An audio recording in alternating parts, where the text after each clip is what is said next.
On regarde ensemble le budget de 2 adultes, 2 enfants, qui vivent à Rimouski et dont le salaire principal de technicienne en administration est de 48 900 $. Et pour ce faire, on va utiliser mon modèle de budget. Tu peux te le procurer en suivant le lien sur mon profil. La première étape, ça va être de mettre à jour les catégories dans le budget pour bien refléter leur réalité budgétaire.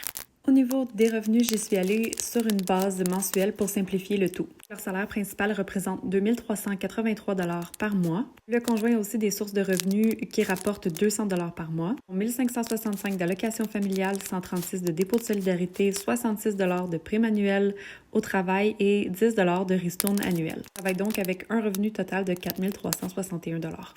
Au niveau des dépenses de la maison, on a 791 $ pour l'hypothèque. On a la chance d'avoir acheté une grande maison avant la pandémie pour 138 000 $.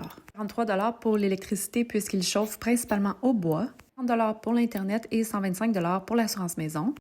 Ensuite, on a 500 $ pour l'épicerie et 50 $ pour le restaurant. Leur voiture est payée, donc ils ont 120 $ pour de l'essence et 125 $ pour l'assurance auto. Pour les dépenses de la vie de tous les jours, on a 150 $ pour 2 cellulaires, 114 $ pour l'assurance vie, 30 $ à la pharmacie et 40 $ pour les animaux de compagnie. Il y a aussi 360 $ pour les services de garde et 50 $ pour les loisirs.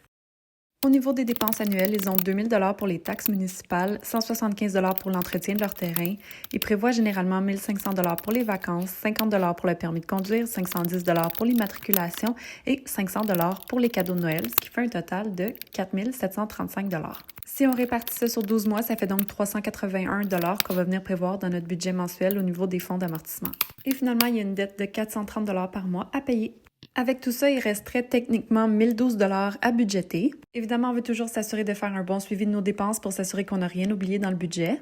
La personne qui a rempli le formulaire anonyme le mentionnait, c'était un budget qui est loin d'être typique. Quand je pense qu'ils tirent quand même très bien leur épingle du jeu. Un de leurs principaux défis, ça va être de gérer les différentes rentrées d'argent qui ne sont pas nécessairement mensuelles, il y en a au trimestre et il y en a annuelles. L'importance de bien mettre de l'argent de côté chaque mois dans un fonds d'amortissement.